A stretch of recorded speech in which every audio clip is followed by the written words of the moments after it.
do this shit myself. Make beats and bitten, I don't need nobody else, yeah. Get out of my face, Chad. I don't like to collab. I need to load out, yeah. Get out of my face, Chad. I need to load out, yeah, yeah.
fancy studio, I'll do this shit myself. Make beats and written, I don't need nobody else, yeah. Get out of my face, Chad. I don't like to collab. I need to know that, yeah. Get out of my face, Chad. I need to know that, yeah, yeah.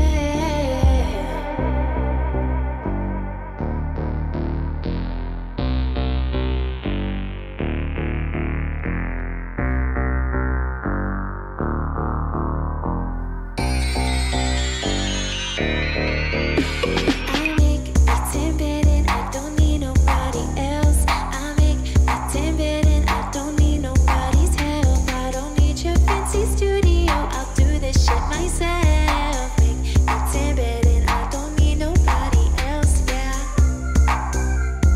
Get out of my face, Chad. I don't like to collab. I need to know that, yeah. Get out of my face, Chad. I need to know that, yeah, yeah. So keep your number. No, I don't want your call. I write the shit I want, type shit. I'm working really hard. Right. Oh, okay, so that's Hey. Thanks for showing up. I got 2 heavy hitters tonight. If you watching us on Twitch, you know what to do.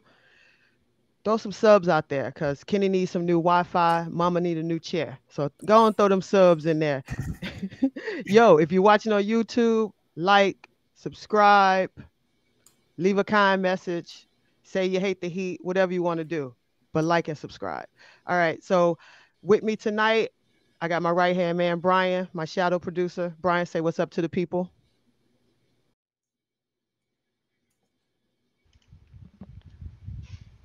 Brian, say what's up to the My bad. people. What's up, y'all? What's up? Don't worry, Brian on a 5-second delay. Yeah. Sorry, got that Kenny Wi-Fi today. Speaking of Kenny, I got my homeboy, my ace, Kenny Tex. Say what's up to the people. What's up? I don't know if I'm a heavy hitter, to be honest. I just be saying shit. I don't be paying attention half the time. I just be rambling. But what's up? How y'all doing? And as you can see, I got the one, the only, my homeboy, my first, my last, my everything, Royal A. Shepherd. Royal, say what's up to the people. yeah. What's happening, y'all? Yo, as y'all can see, I'm pretty hype. I got 2 of my main guys with me. So we about to go ahead and get into this. So I want to touch on the lineup change. As we saw in the last 5 games, Spo changed the starting lineup. He also changed the way in which we see Bam and Jimmy on the floor. With those changes, we created more space for Jimmy and Bam. But what we also saw, and I don't know if a lot of people are noticing, Jimmy is spending a lot of time at the 4. He's also closing at the 4, which means we've been seeing a little bit less PJ in the 4th quarter. Now, how do you think all of this, because that's a lot that Spo did in a matter of days to get us back on track. How do you think this is going to take us into the playoffs? I'm coming to you first, Kenny. Shit until it's about time for the playoffs. So I think he's probably been doing that this whole time because I don't think something that complex just comes to you overnight. I think he understood all year. Jimmy and Bam, they can play together in spurts, but it's not a good idea to have them out there together too much because they occupy the same spaces. PJ's shot fell off a fucking cliff. Who expected that to happen? So he was cutting a lot, getting in that way. So it was like, you know what? Jimmy at the 4. Take Bam and Jimmy. Jimmy at the 4. Bam and Jimmy played separate sometimes. PJ played with these other guys sometimes. And it's been working out. The half-court offense, G said, went way up. I'm not the numbers guy. Shout out to Royal shirt and shout out to Tiff. Fuck them numbers. But from my eye test, things have been a lot more clear, a lot more spaced out, and it's been working out. Offense looks a lot better. Okay. Royal? Shit wasn't working. So shit had to change. That Duncan shit wasn't working, not with the starters. So they put him on the bench. We started to get some production out of his ass. And that you can appreciate. The Jimmy at the 4 thing is something that I thought that Spo would experiment with last year when the team was kind of spiraling, but I'm glad to kind of see him take that approach now. Give PJ some additional rest. I don't think that they're going to take that into the playoffs. I think at some point in the playoffs, you're going to need PJ's defense out there. They've been running a lot of the 2 white guy lineups with those guys. So you got a lot of Tyler and ex-white player out there as well. So like I don't know if they're going to want to try that long term in the playoffs, but for now it's working. And you needed to establish some type of rhythm going into the playoffs. And I think this lineup change was just the type of shakeup that they needed, and they were able to go in there, win a few games, and now they look good again. So motherfuckers can be happy. So do you think even if you say, all right, even if we say we see a little less PJ, does that mean more Yurt? I think it's more Yurt right now, but come playoffs, it's no Yurt. You won't see his ass at all. No Yurt, Kenny. Yeah, that's just to give Deadman some rest. No Yurt. He's not ready to really play in the NBA. He was grabbing them rebounds. He steals rebounds too, and I want to like point him out for that because like he gets a lot of credit for his rebounding numbers. He'd be doing some real Westbrook shit out there. So he would be grabbing like 7 instead of 14 if he would let other motherfuckers on his team rebound sometimes. So he's not ready yet. He may be fine next year. I don't know. He looks real scary sometimes. So you saying Yurt just running around? Yurt running around tricking people? Yeah, just doing nothing. Just flabby as hell, disgusting. I don't want to see that shit. Not in the playoffs, though. Like, I just don't think he can move well enough to contend some of the top 10 teams. Like, boy gonna get us put in the blender taking his ass out there. We're good. Sit your ass down somewhere, bro.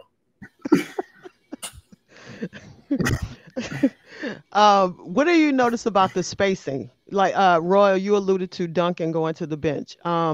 What's the difference that you see with the starting lineup with Max as opposed to what we were seeing with Duncan? I think with Max, I've said this a couple of times before, but Max has been a number 1 option before. So when he goes out there, the confidence isn't something that needs to be instilled in him. Nobody has to look for Max to try and find him shots. Max gonna find his own goddamn shots. As soon as he touched the ball, he throwing that bitch at the rim. Like, that's just how he plays. With Duncan, it was dribble handoff with Bam, relying on Bam to be right. And it's so many things had to go right for Duncan to get his shit together. Like with Max, he don't need all that. Just give me a goddamn ball and I'm going to put it up at the rim.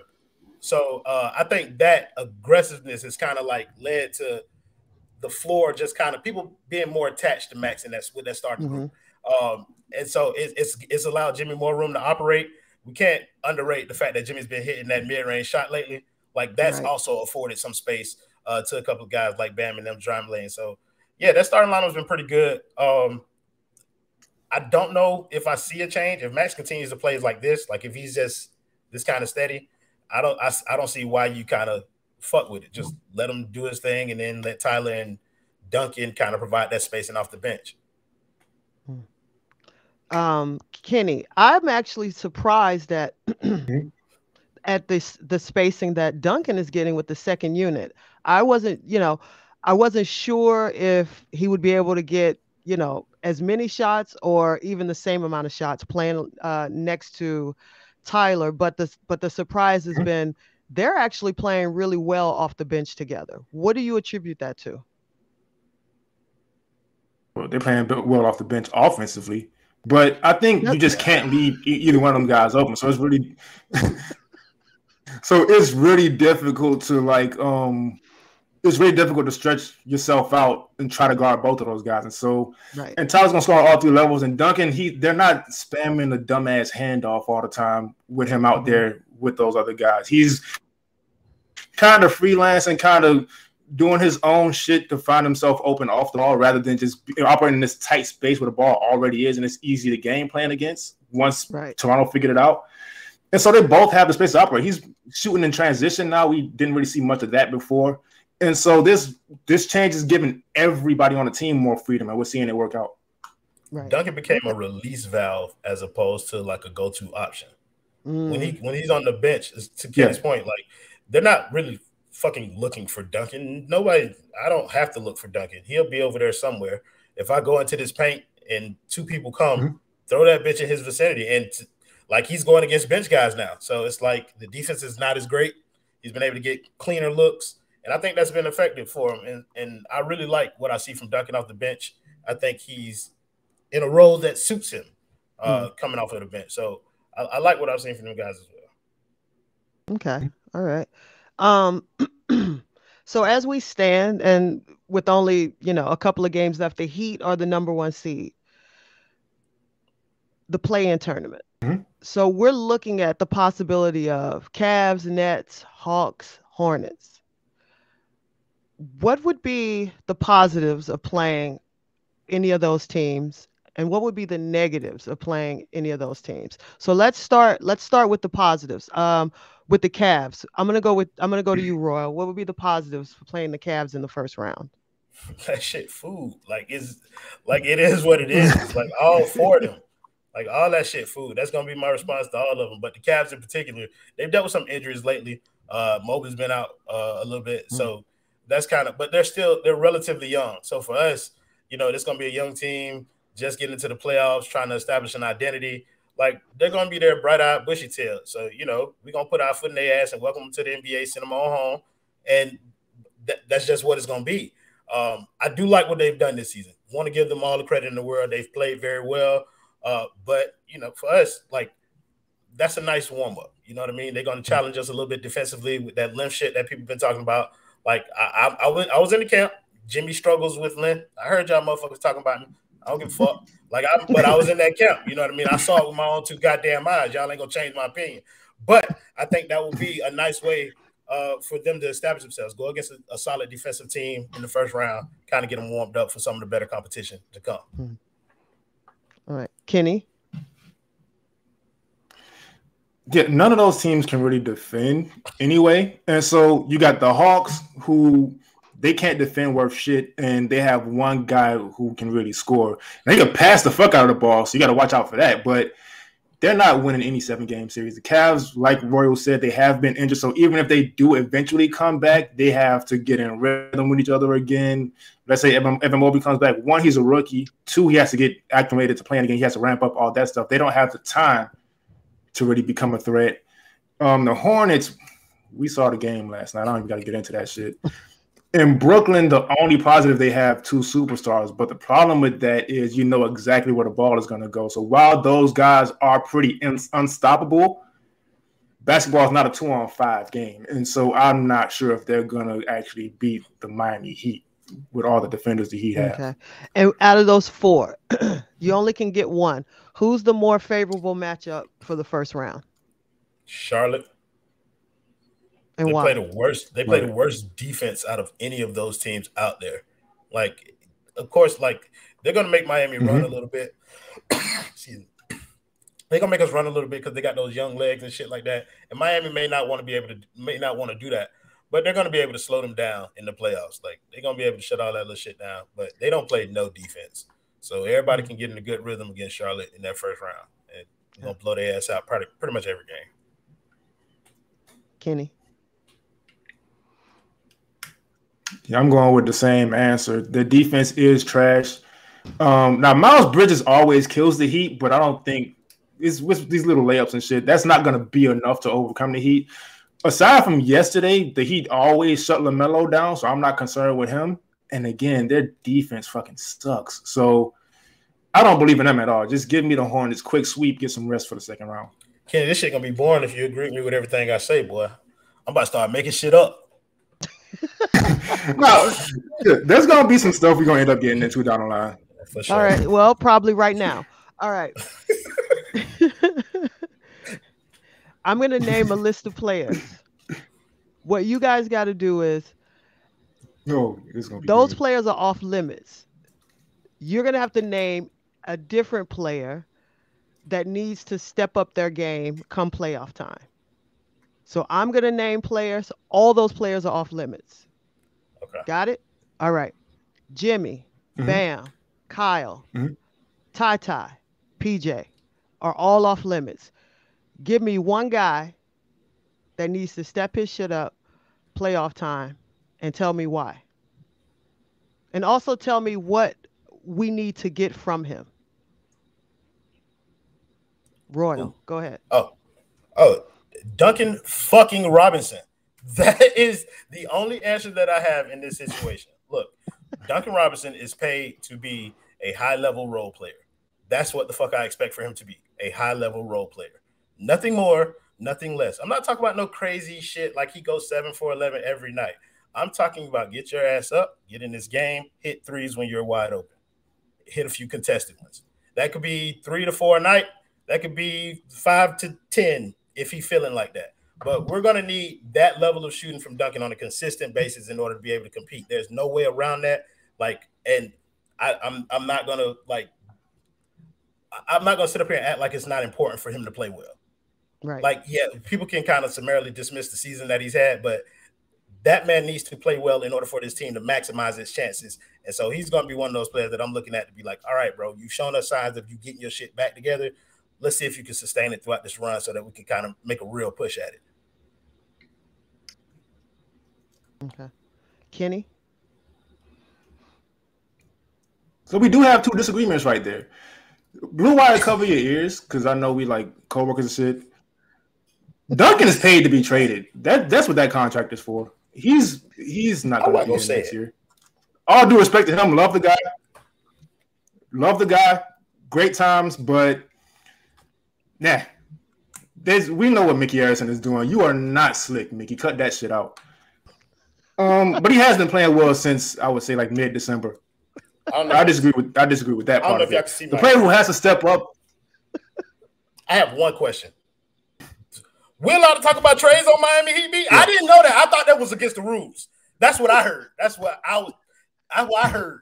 We weren't supposed to talk about no trades. Oh, so we're gonna circle back to that. After this, we're gonna circle right back to that. See, it's about to get fun now. So we're gonna circle back to that. So we'll circle back to that. So my player who has to step up is Dwayne Deadman. He's been good recently, but he's gonna have to play big. He's gonna have to finish. He's gonna have to catch the fucking ball. Shout out to him for loving Heat beat, but catch the ball.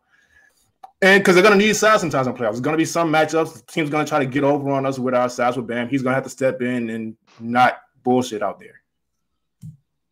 Okay. Can I go ahead, Roy. Go ahead. And so, are you saying that Dwayne Deadman is more important? I didn't know if you were finished or not. Go ahead and finish your point before I ask my question. I'm sorry. Yeah. So I'm saying he's the guy who has to step up the most. I think Duncan's been fine, especially now in this new role. He's been fine. Since December, he's been fine. Now, he was playing like pure like ass hair in November. Yeah, December. He's been good. Good? I don't know if G's around with the numbers or some shit. He was fine, but good? Come on now, Kenny. He's been all right. Okay, maybe not good since December, but he's been fine since December, but he's been good recently. Yeah, okay. I'll take that. He's been good recently. And yeah, we could talk about trades that are possible here. It's fine. No, it was not. Like we don't have to keep being like it was decreed on Twitter that trades were a no-go. I saw Kenny, you can't lie to me on this here, man. But I'm sorry. But no, my one question is: you believe that Dwayne Deadman is more important to play well than Duncan Robinson? I trust Duncan more. As of late, I trust Duncan more. I don't think he has to necessarily step up because he's been up lately. I think when you're talking about trusting Duncan Robinson more, I disagree entirely because I think they have two different roles. I trust Deadman to play his role more so than I trust Duncan Robinson to play his. Because Duncan Robinson's role is to be a starting. They don't have two different roles now. But Duncan Robinson's they do have two different roles. Duncan Robinson's job is to go out there and provide spacing. Duncan Robinson's job is to go out there and effectively create room for other players. Dwayne Deadman's role is to go out there and run around for 5 minutes while Bam drank Gatorade before he get his ass back out there. That's not the same. Duncan Robinson is thought of to do something. So, go ahead. I'm sorry. All right, so let me ask this question. So, shooting well or not shooting well, when did Duncan stop providing spacing? When did it stop being a fire drill when they ran those sets? When people were not guarding him at the three-point line, which is effectively why he had to be taken out of the starting lineup. Duncan was getting wide open looks. It's not like he's been taking. That's not right. So Duncan Robinson hasn't been taking wide open looks for a large chunk of this season and bricking them shits? No. People. I think that gets exaggerated sometimes. Like if you shoot 10 threes and make 4, and you focus on the 6 misses, yeah, it looks terrible, but it's 40%. No, sure. And so why is 40%? Because I'm fine with that. And so, and I mean, why else do they calculate it that way? Because the game, it's an up and down game. Football is totals because it's whatever. Basketball's up and down game. They count it by averages and percentages because they understand you're going to go above it, you're going to go below it sometimes. They count it by averages to get a clear view of what's going on. But numbers can be skewed to fit any argument, Kenny. That's just the reality of the situation. When you look at Duncan Robinson play, has he played well? Like, has he played up to the standard that was set for him, that he was tasked with being? Has he played up to the standard that he set for himself last season? Whoa. Hold up. Y'all was all trading Duncan last season, too. I was trading. Don't bring up last season. I have never. Because he had slumps last season, too. I have never stopped trading Duncan Robinson. I traded Duncan. I was trading Duncan when I first heard of him. I traded Duncan so many times. Like that shit don't even bother me that people tell me I trade. Yeah. No. Wait. I would trade his ass right now if they extended the trade deadline. Wait, no. So we gotta correct ourselves. We was all waving Duncan when we first heard of him. He was horrible. Yeah, okay. We wasn't getting nothing for that Duncan. He 26% and you were a shooter? Nah, get the fuck out of here. But he wasn't too far off from that earlier this year. This year he was 30%. Earlier this year, and then he fixed it. Yeah, sure. And that's the thing too, right? So yeah, but he ended up he's climbing back up. I'm not about to look at my phone and see the exact number, but he's climbing back up. No, I'm not saying that Duncan Robinson has. He's been fine. Only thing that I'm saying is that Duncan Robinson right now, like I picked Duncan Robinson as the player that I need to step up more so, and you picked Dwayne Deadman. I'm just comparing that their roles and what their purpose is for this team before we got all sidetracked. My thing was, I think Duncan's role is more important to this team's overall success than what Dwayne Deadman's role is. Like Dwayne Deadman's role, by comparison, is small. They both come off the bench, but they're tasked with doing different things off the bench. So that I agree with. So I'm saying I just trust Duncan to be fine more than Deadman. Lately, he's been kind of up and down. Duncan's been fair enough. All they need him to do is make shots, and he's been doing that recently, so I'm not really too concerned with him. Deadman's been up and down. He's been mostly down lately.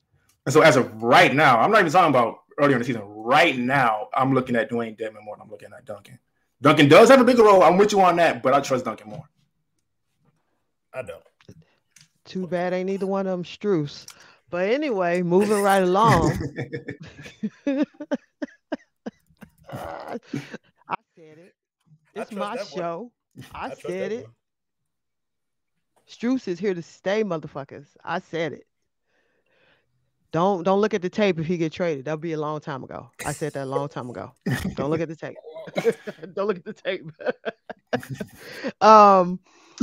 But we'll kind of circle around as to what Kenny said a little bit earlier as to certain people playing well, and he put emphasis on offense. Last night's game, we put up what, 144, 145, something like that. So we had no offensive lulls during the game at that point. If you're putting up 140 something points, you pretty much didn't have any. The interior defense, on the other hand, we gave up. I stopped counting when they were at 38 points in the paint. How do we clean that up in time for the playoffs? What did you guys see last night that was happening to us in the paint, and what are some of the things you think we can do to kind of clean it up a little bit? I'll come to you, Kenny. I didn't want to bring it up last night because it was such a blowout, but all the rotations were late as hell. Miles Bridges was just at the rim whenever he felt like it. A lot of Yurt minutes, which I don't want to pile on Yurt, but man, that dude's IQ is trash. He just never makes the right rotation. And so it was a lot of, it was easy fixes. Just watch film. Spo got to yell at a couple guys and it'll be fine. But the team defense was not all that great at points last game. They just kept going to Miles Bridges, and PJ Washington got some shit off, which yikes. But they just got to rotate better. Okay, Royal. Yeah, I think for me, Kyle Lowry would do a lot of cleaning that up because of Mhm. the pace that he's going to make the Heat play at. Like, it's going to be a lot different. Like, they were able to run real easy last night because of the way that the Heat were playing. And I think Kyle Lowry settles them down a little bit and just kind of makes them play more so at the Heat's pace than Right. at the Hornets' pace. I think the Hornets sped Miami up last night. And it was fine because they weren't playing any fucking defense to stop us. But you know what I mean? Like, when it comes playoff time, like, we're going to need, if a team's trying to speed us up, we need somebody out there who's going to kind of be able to settle us. And Cal does Mhm. that. And I think he would have helped that swing in a different direction entirely. Okay. Yeah, I agree. I agree. I mean, we do have tres leches out there a lot of the time. Hey, man, So Spacey come at a cost. Yeah, it's going to look rough. Spacey come at a cost, man. Like, if you want to be able to shoot, you ain't gonna be able to stop nobody. Pick your poison, bitch.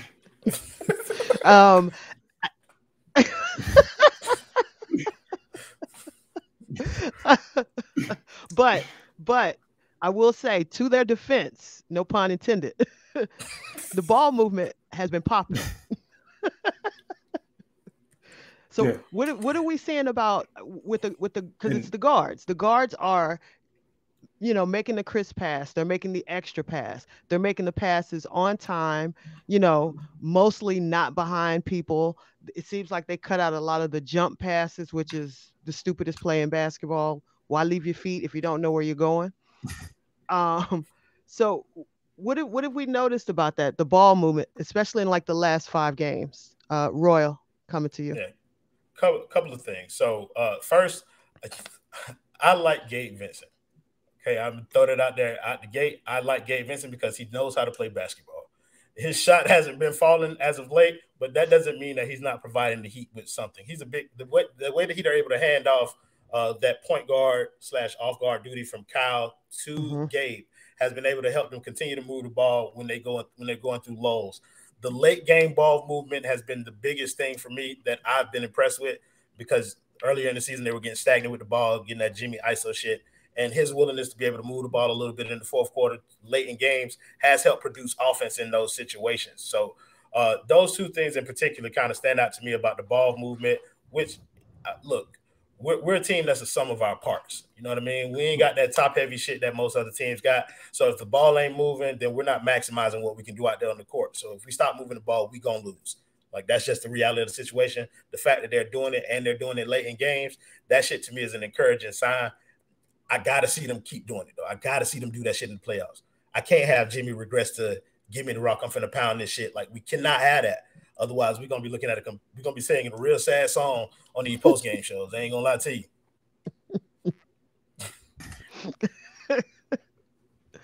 Go ahead, Kenny. They're letting the guards be the guards. I think I want to stop agreeing with Royal so bad, man. It's just not. He keeps saying the same shit I'm thinking. But I mean, Jimmy's gotten off the ball. He's not just fucking standing in the mid-range for 18 seconds with his fucking hands in his pants trying to figure out what to do. He's moving. Well, not even he's moving it. Kyle, Tyler, Gabe, Bam at times, they're moving it and they're finding Jimmy in his spots where he's cutting, they're getting out in transition a little more. That's what we've been saying they need to do, and they've been getting it done. So thank God they decided to do that right now, because much as I love Jimmy, and he hasn't gotten the credit for the game he has taken over successfully, because it'll happen in like a second quarter or something, and then like he'll exhaust himself and die in a fourth. But they're much better off just having him off the ball for the most part and just finding his spots to score in. We don't need 8 assist Jimmy like that. Just get out there and do what you beat Jimmy buckets. I fuck with 8 assist Jimmy though, bro. I fuck with 8 assist. I fuck with ball mover Jimmy. I do, but like, you ain't got to be the show bit dog. Like, I do, but I think he's. But when it's actually working, not when he's like waiting last second and passing it off to somebody else so he doesn't get the turnover when the shot clock goes out. Ball mover, Jimmy. That's I'm gonna beat your ass from UD, Jimmy. We're doing that shit. Yeah, that's what the fuck that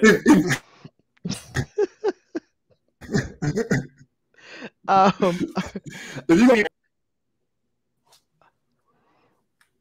Royal. I'm sorry. Yeah. Yeah. All right. Kenny, we lost you for a second. Go ahead. Say that again. Kenny. That motherfucker is throwing me off. Wait, when Kenny, did you lose me? Yeah. We didn't hear the last yeah, whatever. I'm here.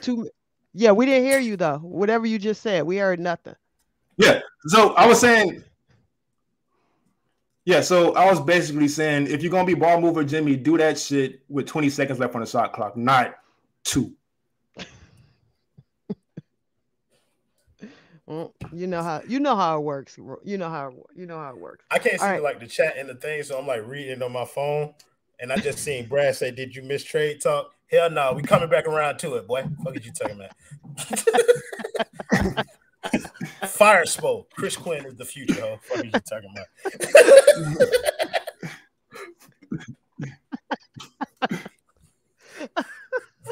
Okay, so we're gonna move along to the next segment, and it's called the Coaches Challenge. So we have some questions here that we've gotten from Discord. So first comes first. This question is from a young man by the name of Alf954. Never heard of him. The question is to you, Kenny. Why does Royal hate Duncan's white excellence? It's understandable. Royal's from like North Florida or some shit. The whiteness out there is insane. There's a lot of Trump signs and first of all, billboards and shit. I'm gonna stop you while I'm talking. Royal been through I'm gonna stop you while I'm talking. The boy is from Pompano Beach, Florida. I'm from Broward County, Blanchard High School, big dog. Like let's get that correct. The boy is from the 954. Oh. I'm not from North Florida. I live here because I glowed up. You know, I got money now, Kenny. Look.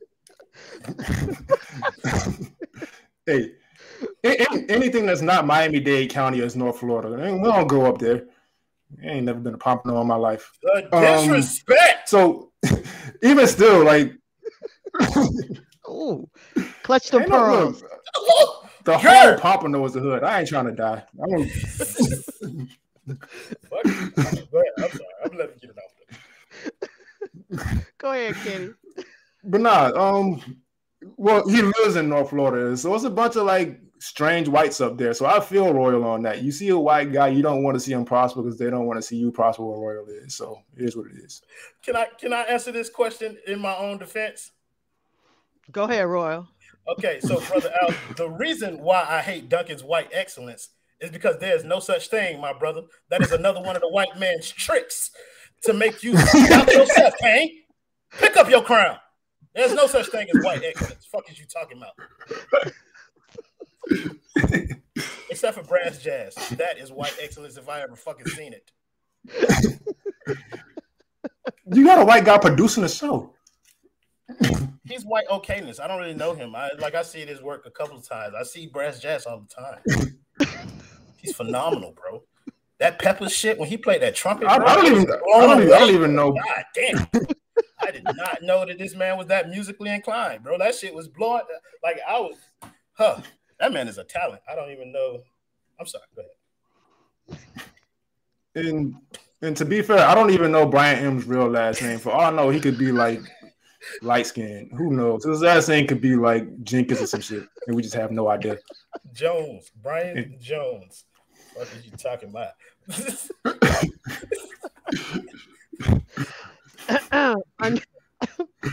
Our next question is from the Discord. Royal, this is for you first.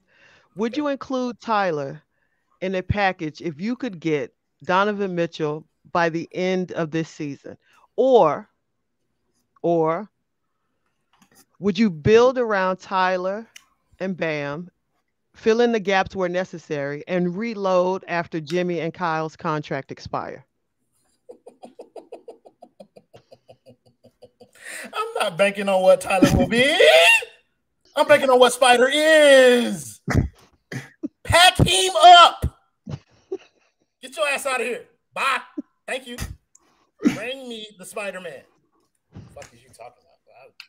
Or. No, there's no or. After I seen the first half of the question, I was done, Tiffany. I was finished. Royal, I can't even. I'm not. Kenny, I know you got something to say on this. Yeah. Mm-hmm. So I myself am indifferent. I don't give a shit either way, but I am curious how the fan base, and this is what Roy was requesting, the fan base that's obsessed with people's salaries, that's obsessed with people being bad defenders, and obsessed with inconsistent shooting, crowning Donovan Mitchell as the guy is pretty interesting. Again, he's a better player than Tyler overall. Fine. Whatever. Do the trade. I don't give a shit. But it is interesting, right? Because all this stuff comes up because of Jimmy's bad clutch numbers, whatever the fuck clutch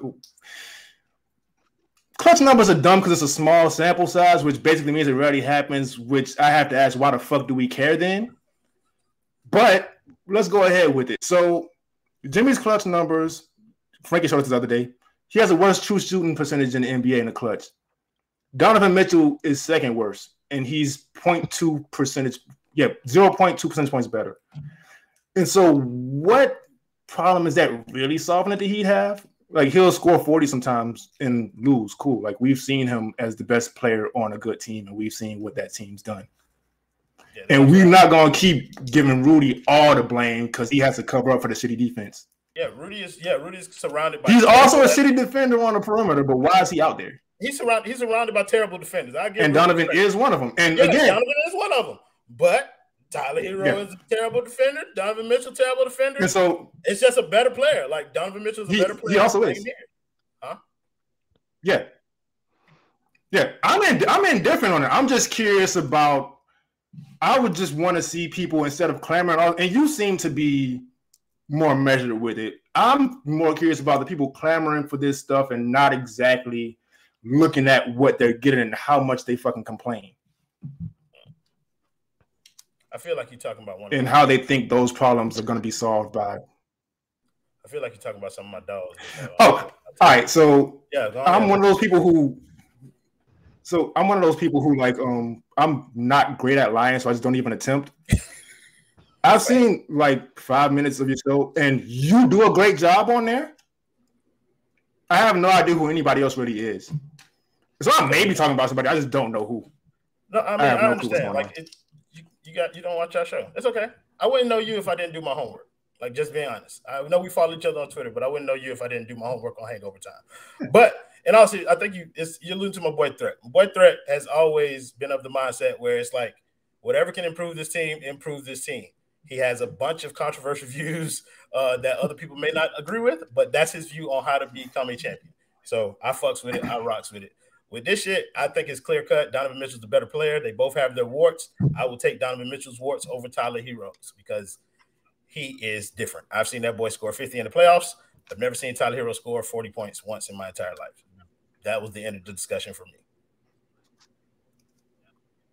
Kenny, anything else? I mean, that's fine. That's fine. But I am curious. And again, I'm bad at lying, so I don't even attempt. This is a setup. So why would hold up.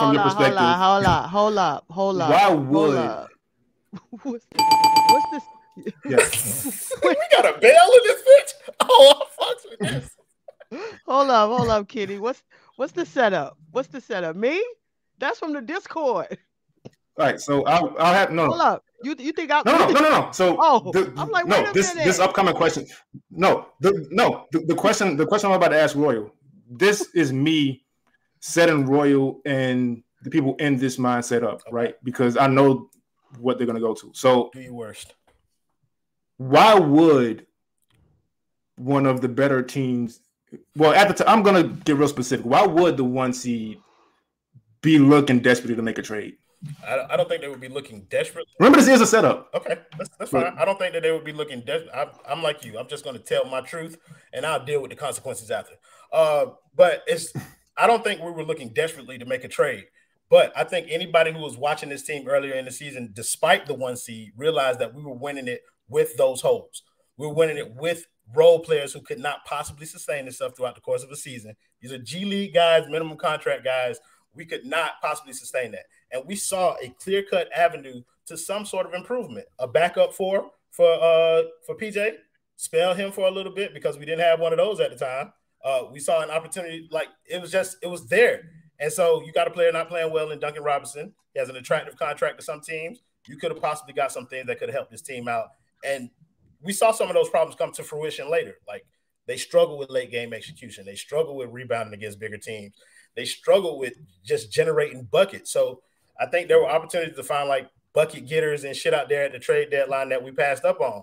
And fine, we got the 1 seed, so staying pat was justified. But we'll see if staying pat was justified. That's still to be determined, in my opinion, because the goal coming into this season, to me, the floor was second round, and the pinnacle was chance at winning a championship. We'll see if we still have that chance once we get to the playoffs. Now, hold on. I just need to come in and Okay, read this so real quick. I remember the trades. So Fez wants to know, Royal, how can you expect Kenny to watch another show? He doesn't even have internet bandwidth for more than one stream a night. So just wanted to throw that out there. And also shout out to Jay Jack for 5 gifted subs earlier in the show. We love you guys. See you, chat. And continue. Oh, no, for sure. Sub to this channel. Do whatever. Okay, so shit you. Go ahead. So what were the, because I don't remember them, I just want you to say them. What were the specific trades y'all were looking for? That we wanted? There's a difference of opinion. Like I allow at the deadline. I allow people to have their own goddamn opinions. Like what trade was Roy looking for? Roy is looking for a clear-cut upgrade as a scorer. I don't care what form that comes in. I didn't hear anything at the trade deadline that was attractive enough for me to move Duncan Robinson, so I did not move Duncan Robinson. But yeah, I know what you're talking about. You heard some PJ Washington shit. I already know you heard that. That shit did not tickle my fancy as a type of player that I would move a Duncan Robinson for. That seems weird. Like, I don't think it was even like a thing. Like, he makes too much money or something like that. But like, I mean, look, if you can get me an upgrade, if somebody pried loose and we could upgrade the team, but that didn't happen. So like, I don't feel like we should waste very much. Like, I don't know, bro. Like, you just move forward with what you got, bro. Like, at this point, I've moved past it. The trade deadline was months ago. We have to stop being so similar. Huh? Like, we got the Rock'em Sock'em robots. We just saying all the shit the other person's thinking. Listen, bro. Like, look, dog. Like, I understand what it is that people. The reason that people brand me a certain type of way because I'm the host of 5 Reasons. There are a lot of voices that come out of that network. There are a lot of people, and I allow people to have their own opinion, and sometimes I don't stop them because I enjoy differing opinions. Whether or not I agree with them is immaterial at the time. My job ain't to give my opinion. My job is to let them give theirs. So, like, I don't have to agree with everything that they say, but I respect what they say because it's coming from a place of ball. Like, it ain't coming from no opinions. They're talking ball when they talking trades and shit. They did not see value in Duncan Robinson, so they were willing to give him away for whatever. You know what I mean? And I can respect that. Yeah, he wasn't playing with the shit. Like, I didn't care one way or the other whether they traded Duncan Robinson ass. Like, keep him, let him go. I don't give a fuck. Fuck him. Like, he's gonna be gone anyway. Like, do the podcast, bro. We miss Davis Reed. Okay.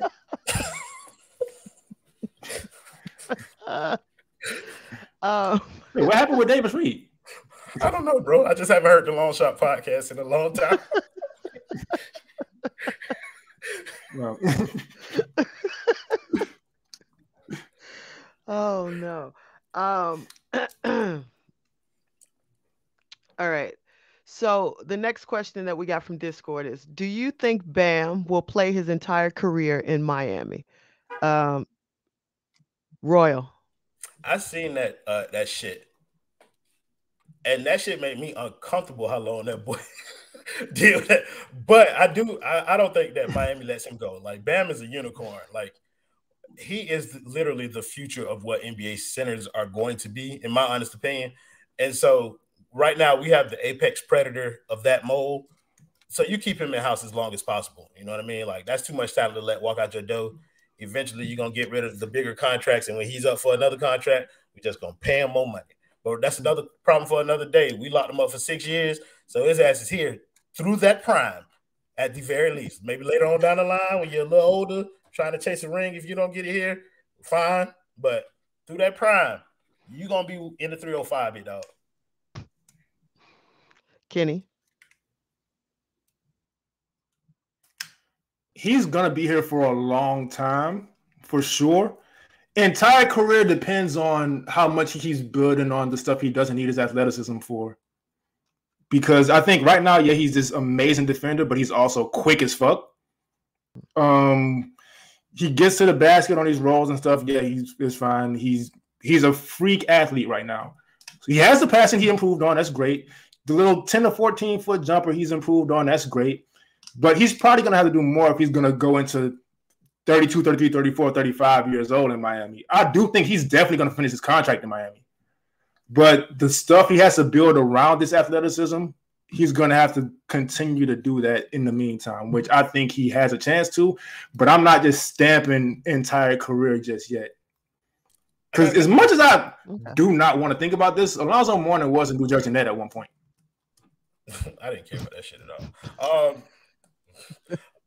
But I do kind of want to piggyback off of that a little bit. Like, in talking about things that Bam could add to his game, just kind of I'm going to throw it to you, Tiff, because I haven't heard your opinion, and that's what I came on here for in the first place.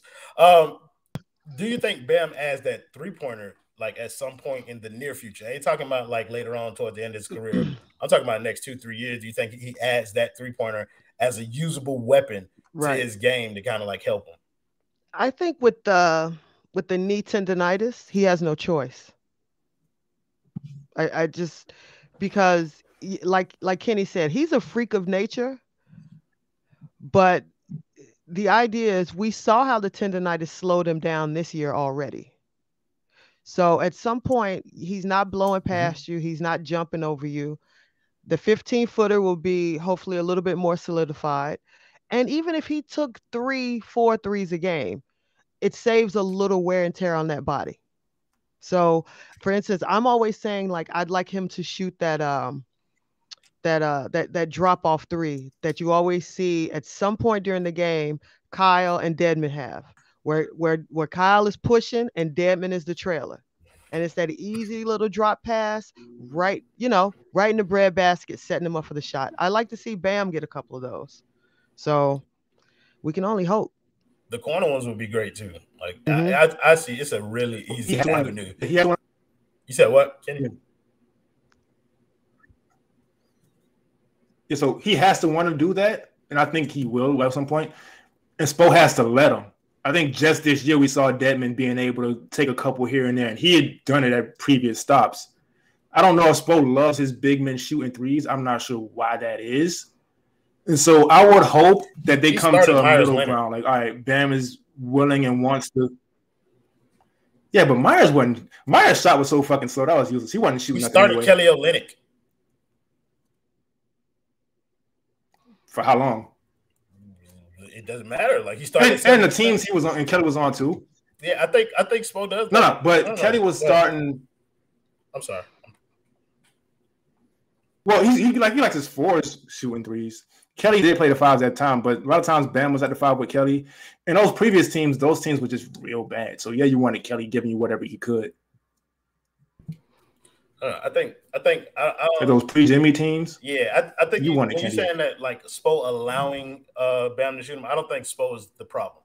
I think if Spo let Deadman shoot them bitches, Bam can take whichever ones he wants. Like, there's nobody that's going to convince me otherwise. If Deadman can take a shot, any shot Deadman can take, Bam can take. And so I don't think it's much of Spo getting in his way. I think it's Bam getting in Bam's way. I think that's the Bam getting in Bam's way with everything in terms of how aggressive he is, like the way he plays, him being the number one option on this team. Bam is the only person standing in Bam's way from being the type of player that we know he could be, and that includes the three-point shot or attempting them.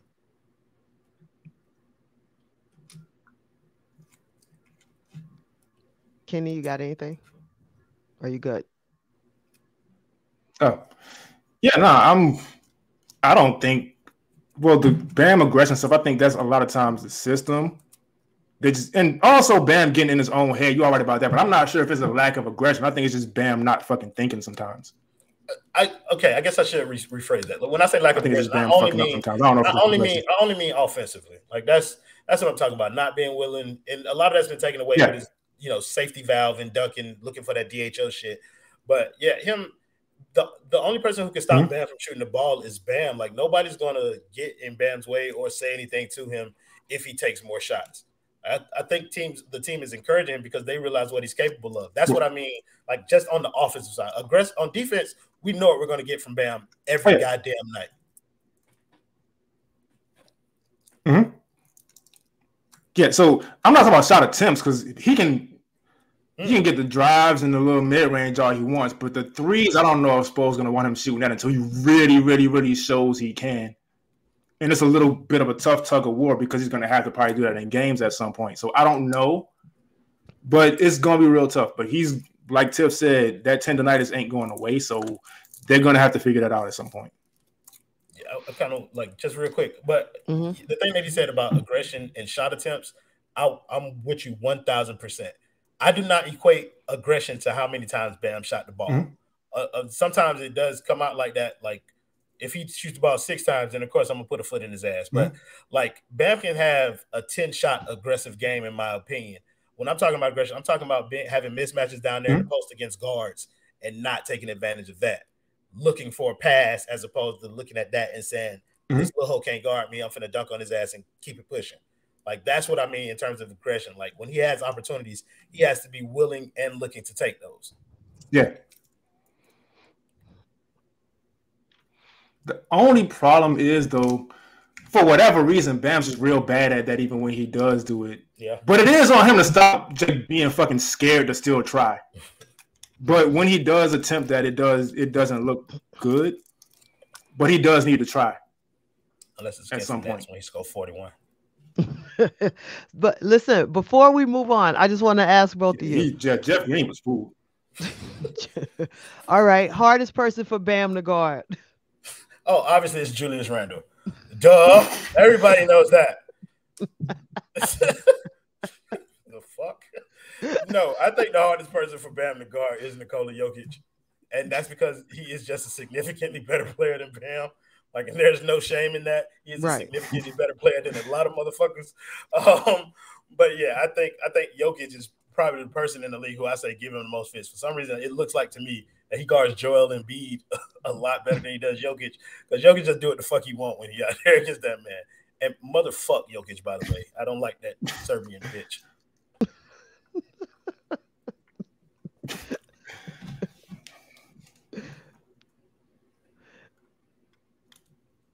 Again, I fucking can't even disagree. Jokic is the only player in the NBA that gives Bam problems. The only one in the NBA. He used to have a lot of trouble with Embiid, but that stopped and the refs started bailing Embiid out. But Jokic just kicking Bam's ass, man. That shit, it gets sad to watch sometimes. Jokic just be fucking, because you can't bring help. If you bring help, he's gonna fucking destroy you with the passing. And so Bam just out there on his own, size disadvantage. Jokic could shoot. He just be goddamn. He be dragging Bam. Fuck him, though, but goddamn. I'll be like, come on, man. Like that, man. Damn, man. Like, don't let them do this to you. You can't blame Bam because he does it to everybody, but shit. God damn, man. And the sad part is, y'all, one night I actually stayed up to watch one of those games because, it was on the West Coast. Man, I don't know if y'all seen that movie Little Giants about those little nerdy ass kids wanting to. Yo, you know the little scrawny one that gets in the mirror and be like, "That's how I see Bam." Days for acid indigestion. So what are we going to use it for? Intimidation.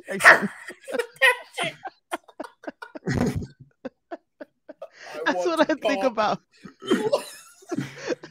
That's what I think about when I see Bam, and then I look at Jokic. I'm like, man, y'all ain't. Jokic is a spike. Yeah, we love Bam, but goddamn, they better give the ball to Spike. That's my movie, Tiff. You brought out a classic just then. I had to bring that up because, come on, who in their right mind is sitting around talking about, man, I sure don't want to face Julius Randle tomorrow. Come on, man. Come on, man. That shit crazy, bro. She obviously didn't watch the last time he played him. Yeah, that boy in fucking prison. Like She must not know. She don't know Bam wear a do-rag to press conferences. She don't know. She ain't hear that boy. She ain't hear that boy. Say Black Lives Matter at the end of all them press conferences. She ain't listening to him. Idris Femi Adebayo would chew that boy. Fuck is you talking about? Leave that man. Boy, I can't stand. Why does Julius Reynolds' name keep coming up with Heat players? First, it was the Bosh shit, which was fucking nuts. Or in general. Yeah, like, who is Julius Randle? He had one good season. I mean, apparently he's better than Bosh. I don't know. No, he's had two good seasons, but they just so happened to be right before he was about to get paid. I ain't buying that shit. So shout out to Julius Randle, man. I see it. I respect it. I used to work for commission too. It's cool, man. Fake hustle back on defense like that one clip. Get your money. Just don't get it from Miami.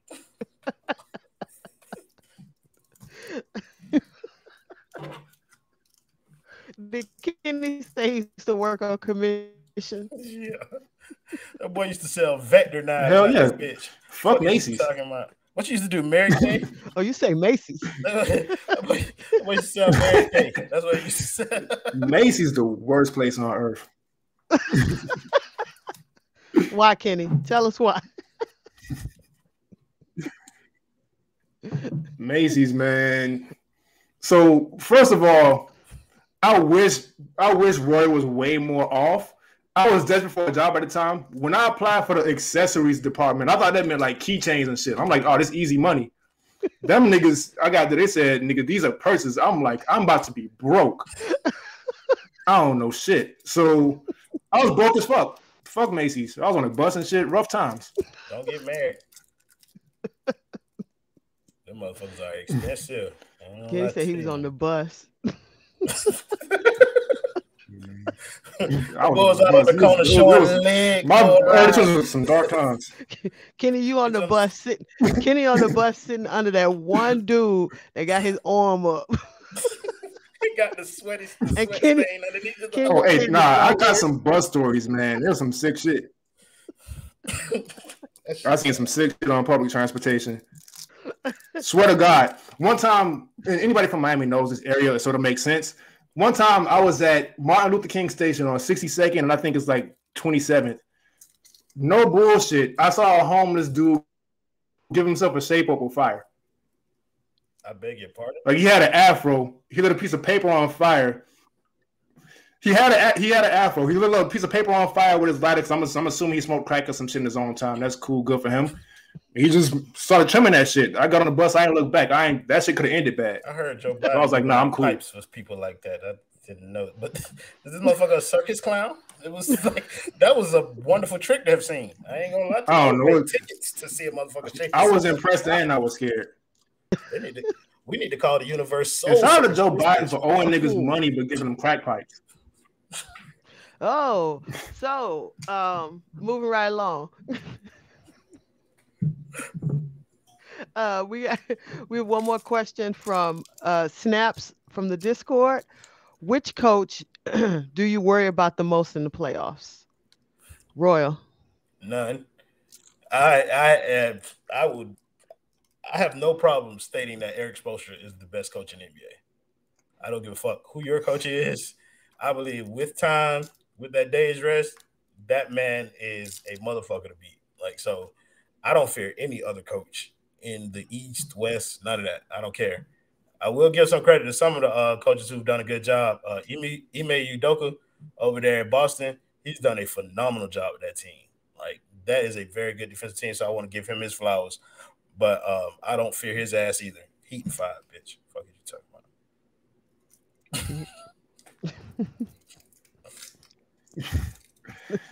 about? The only coach I respect is in his first year. That's Ime. Other than that, fuck Doc Rivers. I don't trust him for shit. Yeah, I'm good. Like his teams was looking dumb as hell, and they had Chris Paul leading them.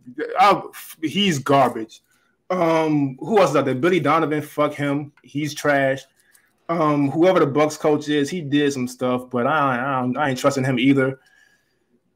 I can't even name no other coaches. Fuck the Eastern Conference, man. Heat winning the championship. I'm good.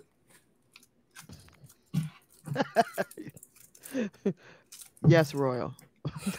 I'm like that. I'm like that after they win a game. After they win the game, they win the championship. After they lose, I'm trading everybody. I'll play it off after they win. I'll trade that motherfucking ass tonight if they lose. Listen, yo, I just be sitting back on mine. I was like, oh, Max had 2 slow games in a row. Shit.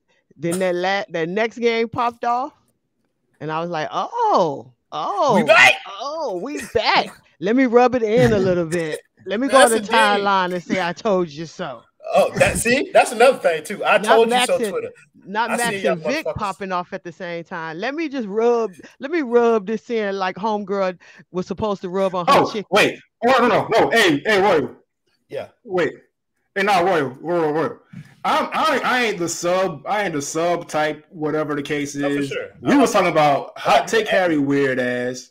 We was talking about the common sense whatever dude who's I don't know what's going on with him. We talking about them niggas. I don't know who else be tweeting what. That boy hot take Harry. We talking about that boy them. hot take Harry. Is y'all niggas weird. That boy hot take Harry is different. I ain't gonna lie to you. You know what I mean? Like I don't know him personally. I think he all right. You know what I mean? To pop your shit, bro. But Jesus Christ, I don't know. I talked to him when he talked to me. That's how I do. That dude is passionate, man. I fucks with it.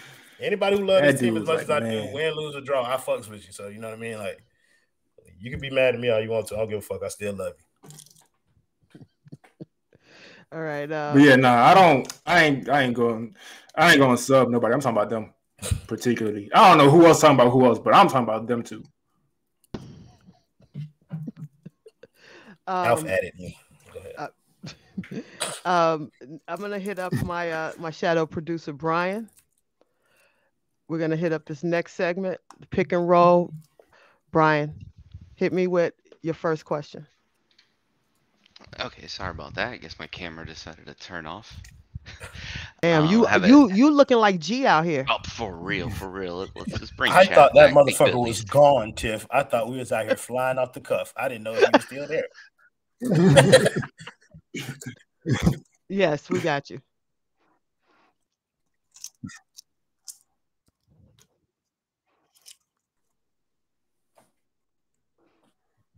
Fuck all y'all who voted for Kenny. No. Fuck him. I don't give a fuck. So I gotta. Sorry, we're gonna let Brian explain. Go ahead, Kenny. I gotta be honest real quick. That's home court advantage. I've been trash today. For sure. I've been trash today. It's home court advantage, but I'll take it. Another time we're gonna agree, Kenny. You have been absolute trash out here in these streets. Hey, they fucking racist. That's what's wrong with them. They racist? Hey. Yeah, bro. I don't give a fuck if we the same race. Shut the fuck up. Nah, I went to high school in the suburbs. I'm a little whiter. It's cool. Nope. It was a crack house across the street from my high school.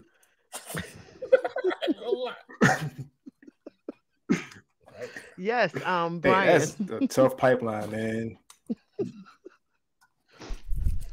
So basically, this next one is called Pick and Roll. Since you won, Kenny,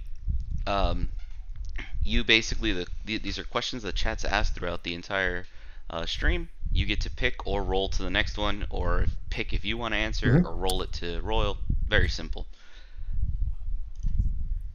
All right, so we like Jimmy at the floor against Boston or Milwaukee.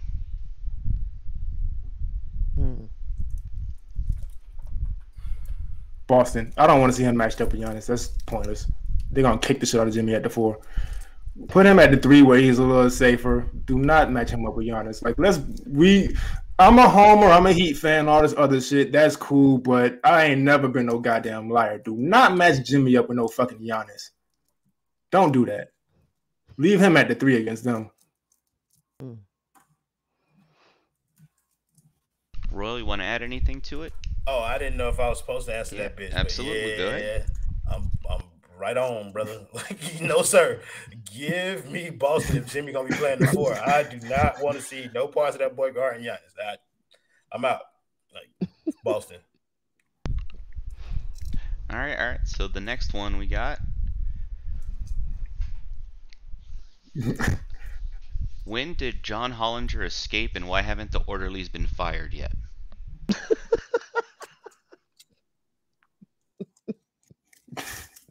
I gotta be honest. I found out who that is today. I don't be paying attention to what niggas be talking about. I don't trust his name.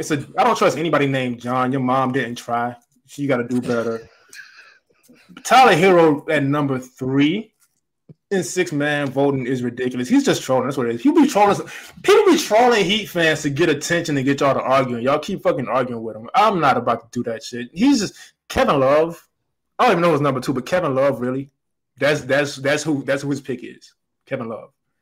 I ain't wasting my time with that shit, man. John Hollinger, wherever you was working at before, get your job back. And I'm not talking about in the industry. If you was at Wendy's, nigga, go to Wendy's. Let me get my 4-4. Pronto, bitch. Fuck is you talking about? Nah, I'm with Ken. I don't know who the fuck John Hollinger is, but I just kind of use context clues just then. He's the motherfucker who put Tyler at 3. Kenny, you're a bigger man than me because I got fucking time for this whole ass motherfucker today. Bitch, how dare you slander the motherfucker that I spent all last year slandering? Don't you dare put Tyler Hero behind fucking Kevin ass fucking Love.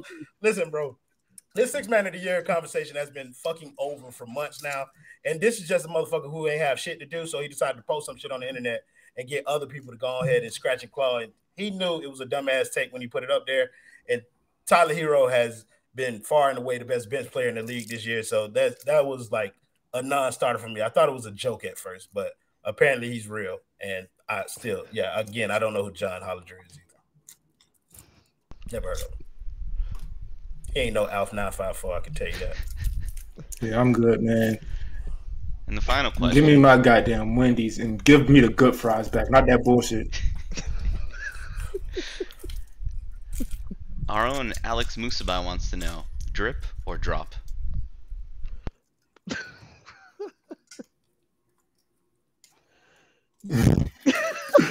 You know what, man? It's impossible to choose, man. I'm going with both. The drip drop gets a bad rap, man. The drip drop is underrated. The drip drop is the core and the foundation of Miami Heat beat. Shout out to G Nabas for Kenny, I thought you say you don't lie. Like building a company and shit. I'm not giving him no credit. I'm not giving G credit because he picked Royal. I'm not giving G no credit. Because Giancarlo Navas is an upstanding human I'm not giving G no credit. Brian is a gentleman and a scholar. And on his network, you will respect, okay?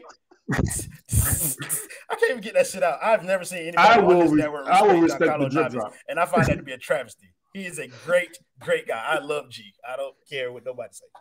I like this man. He's great. He is a great guy, just not leading up to this show. Leading up to this show, it's all up to Brian Goins. And so Brian Goins is the foundation of Miami Heat beat. Not a chance. When he produces the shows, they go a lot smoother. No.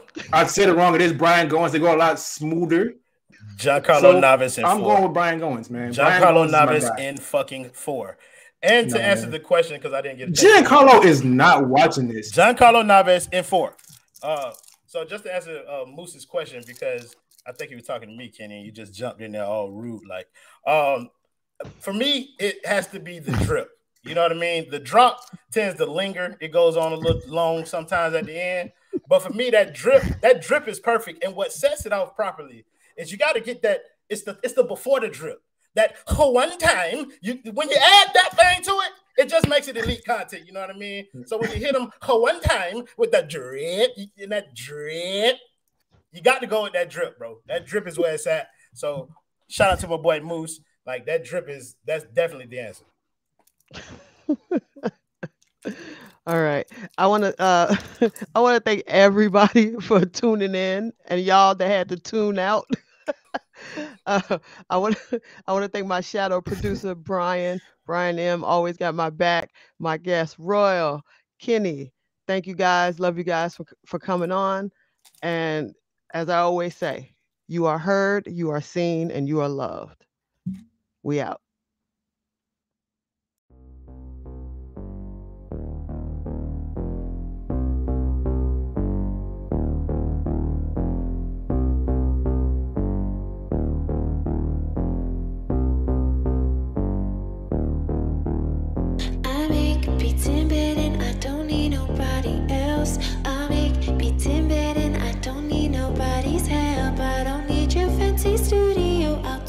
shit myself.